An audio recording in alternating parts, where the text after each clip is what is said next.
Hi, I am Denisha Tate McAlister. I am a part of Basics Executive Board. I'm the vice president of the board. I've been involved with Basics now for less than 2 years, actually. It's been an amazing experience. I am a member of Greater New Birth Church in Milwaukee, Wisconsin. I am a part of the leadership training team, and we work with all of the church leaders, whether it be ministers or pastors or other members, on leadership skills.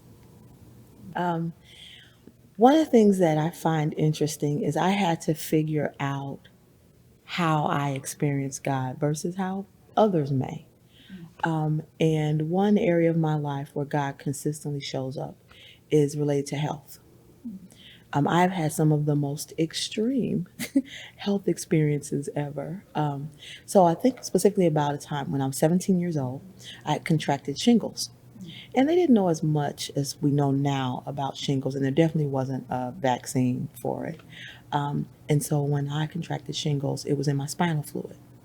So, knowing anything about shingles, it burns your nerve endings. So, when the virus activated, it burned down my spinal cord and I was paralyzed from the neck down for 6 months. So, imagine 17-year-old about to go to college on the pom pom squad. Life is amazing. And then you wake up and you can't move. So, that was mentally and emotionally unbelievable for my young mind. But I met God in that experience. While I was in the hospital, I was in a facility that was actually far from our home. And because I had younger siblings, my mom couldn't come and visit me.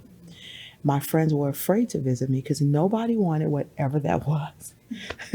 So, but I often had an opportunity to have visitors. Specifically, there was a mom and daughter who would come, and when her husband was away for his treatment, they had time to kill.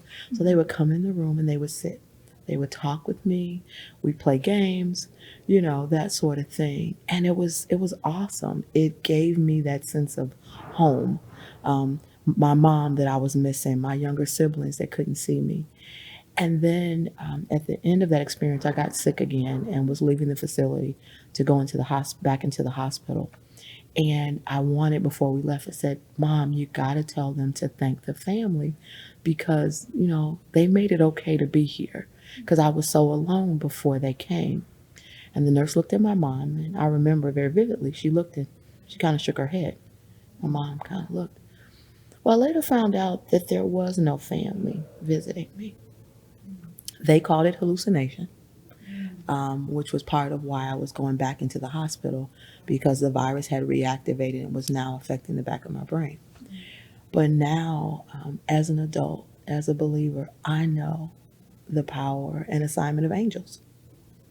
That during that time when I was by myself, 17, being told I'd never walk again in a hospital far away from home, alone, that God sent his angels to spend time with me, to give me peace, to give me joy. And so that I made it through that experience no longer feeling alone. That just lets me know how much he loves me. One of the things that's been exciting for me as being a part of Basics is meeting other Christians that are like me, that maybe experience salvation later in life or had limited exposure or multiple exposure to religion and had to figure it out for themselves. It's it's exciting because I now have an adult perspective of life, and to be able to see God's word manifest in front of me daily, and then to walk into an experience with the brothers and sisters of Basics, like we get to talk about, let me tell you what God did today. It is so motivating. It is so inspiring to be able to not have a Sunday experience with God, but an all day, everyday experience with God, and to connect with people who get it, who have that experience as well. So that part of kingdom living has been such a blessing to me. Absolutely.